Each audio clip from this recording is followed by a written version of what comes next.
Hey YouTube, this is Meester Pool. And yeah, there's been this conversation that's happened around the idea of there being of never having to come into existence.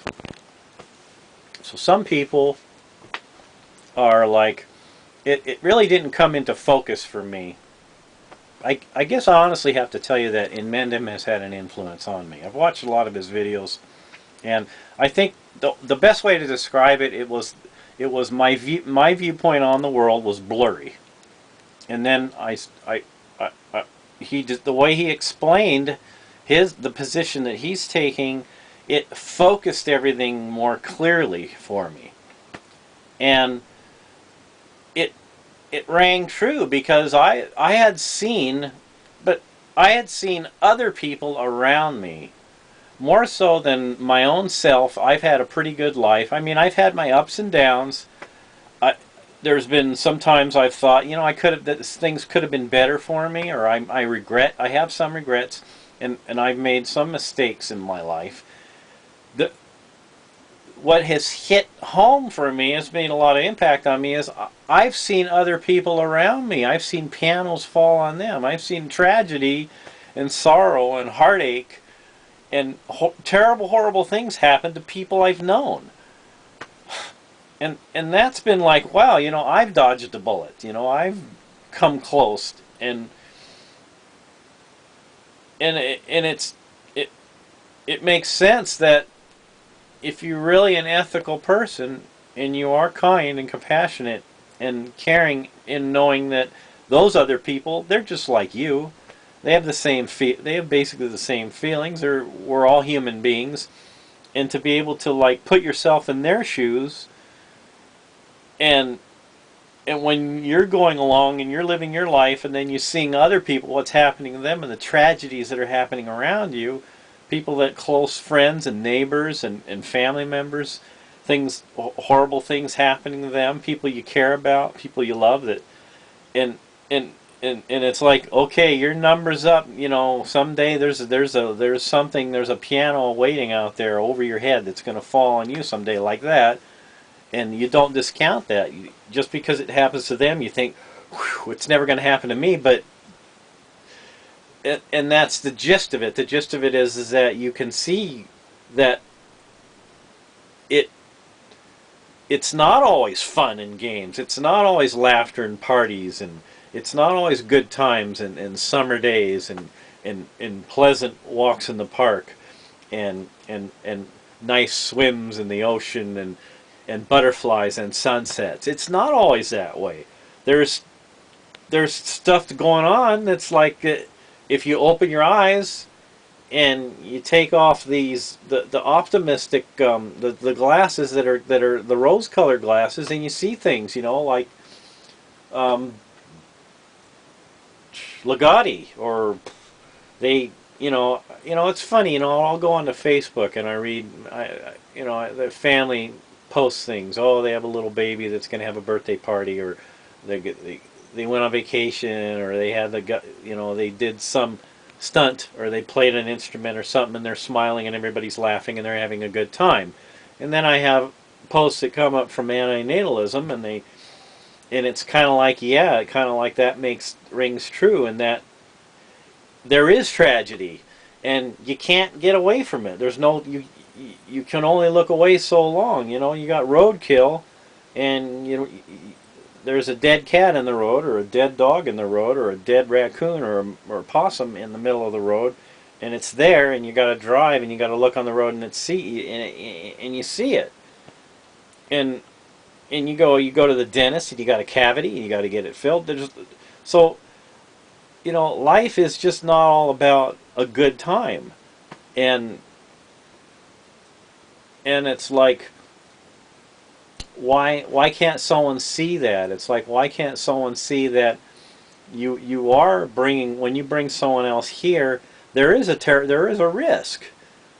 There is a risk for them. I mean, you might have good intentions, and you're going to be a good parent, and you'll do everything within your power, and use all of your resources and strength to protect the child, to raise the child to be a good a good dad or a good mom, and and you're from the get-go, you're like looking forward to the joy and all the good times and the fun times, but those times don't last. You know, people they grow up and they start to think about their life, and things start happening to them, and they don't look forward to the future like they used to when they were younger, because most of their youthful times have passed them by, and now they have to look forward to doctor's appointments and going to the dentist more, or not being able to do the things they used to be able to do. They can't walk, or they can't ride a bicycle, or they can't. A lot of their freedoms are gone because now they have more commitments, or they're they're losing a lot of their old spark that they had. That they used to be a creative and happy and jovial person, and because of their work, and they're burdened by all these bills they're having to pay, or take care of someone that that shiny golden future that looked so bright and cheery and happy when they were youthful is no longer there. That things have took a turn. They in retrospect, they see all of the damage. They see the roadkill. They see all the things that have happened to old friends and neighbors and old family members that no longer give them a hopeful outlook, bright outlook upon the future. So that makes one wonder about, well, people, is it really a good thing? Is this life such a great grand thing that is culturally hyped up to be? And it's said, other people have said it over and over again so many other times, and it's worn out. You know, I mean, I understand that, and so,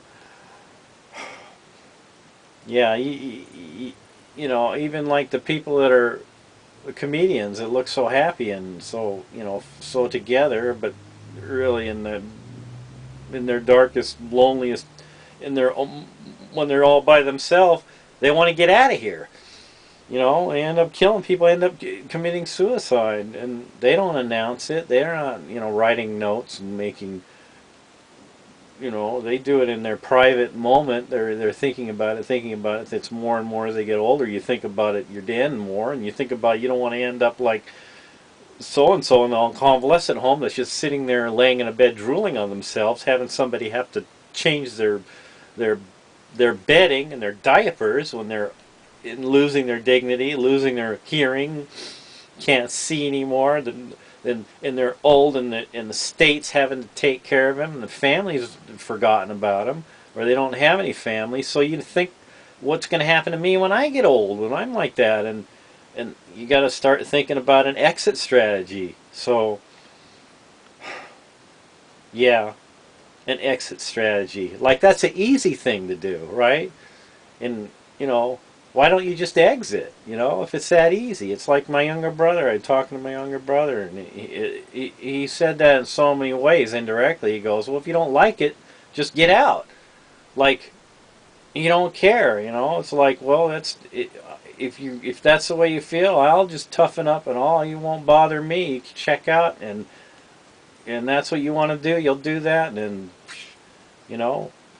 So, in a way, you kind of, if you are going to go that route, you have to kind of isolate yourself from your family and your friends if you're going to eventually go that route. You want to leave as much little as memory of yourself in their life as possible, so they don't grieve you when you've gone. So there's careful planning. It's just not an easy thing to just go, but you got to go when you got to leave. You can't leave any loose ends untied. Otherwise, people are going to get hurt. If you got close pets that you're going to think about in your life, but you got a cat or a little or critter that you're taking care of, or a doggy, and then you're thinking about ending your life, or we have a wife or a husband that cares about you, and well, you got to. You see, that's where it's, if the more people that are in your life that care about you, that's the harder part of it. There, I mean. So there's careful planning that you got to do in that regard.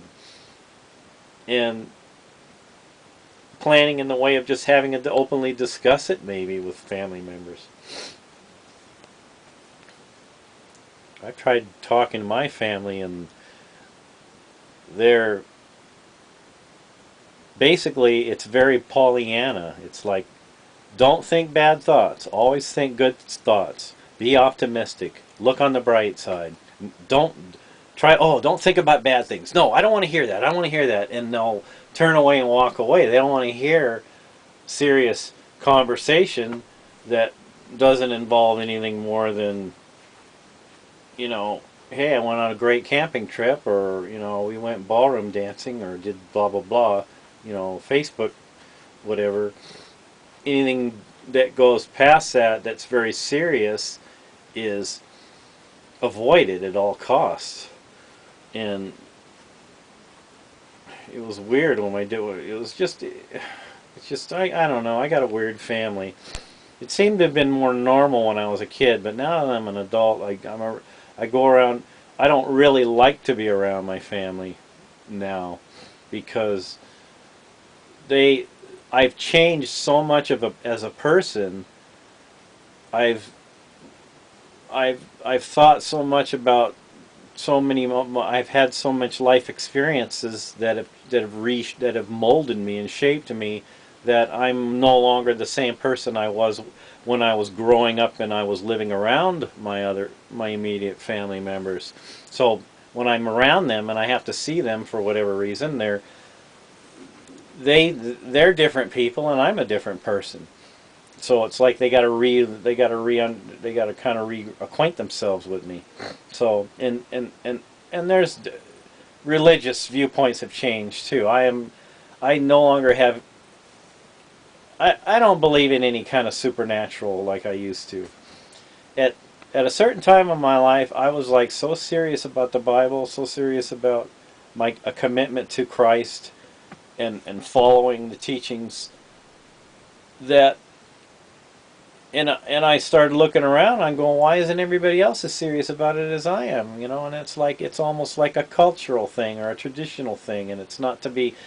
You're supposed to take it seriously, but you're not supposed to take it too seriously, or you're just supposed to do it as a pretense and act out that just to please your parents, or just to show the people in the community that you are a traditional person, that you have traditional values, that you're patriotic, and that you believe in family and decency and morality and all that, so you can put up the show and show up and dress up and paint, put on the dress and go through the motions of, but really the depth of the believing in a gospel, in the depth of believing in a Savior and a Spirit and a heaven that awaits, is just that's really never really taken into deep consideration. It's just a holiday, a superficial putting on airs, and that's kind of the way it is. I mean,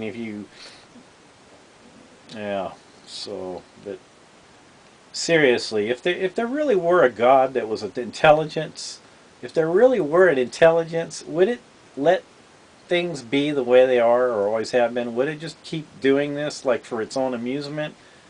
It stands in the face of logic. It really does. Is that there could be an intelligence, but it kind of lets everything run itself and run amok without yeah.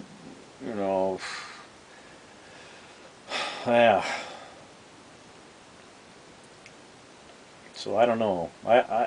I know this for sure. I don't want to come back here. The future people, they're going to have their hands full. There's going to be more and more and more and more. There's going to be less and less, more people and less to go around. So we'll see what happens. But I'm kind of in agreement with Humpty Dumpty Tribe. I like him. I watch his videos. He reads a lot from books, and he said something to the effect that right when we're leaving, which is the baby boomers, and we're dying off, and the newer people are coming on board, they're the ones that are going to have to deal with the really, really hard crap that's going to come down, like the real peak oil. I mean, not just this false alarm peak oil. This, no, now we're fracking and now we got more oil, and or the climate change thing too, and peak food. You know, the peak phosphorus and the peak, you know, the water problems that's going to happen, and the sea level rising and all that. So these people in the future, 100 years from now, 200 years from now, they're the ones that are going to have to bear the brunt of what the mess that we've left behind, which is most of the people living today. So take what you want. Feel free to leave a comment.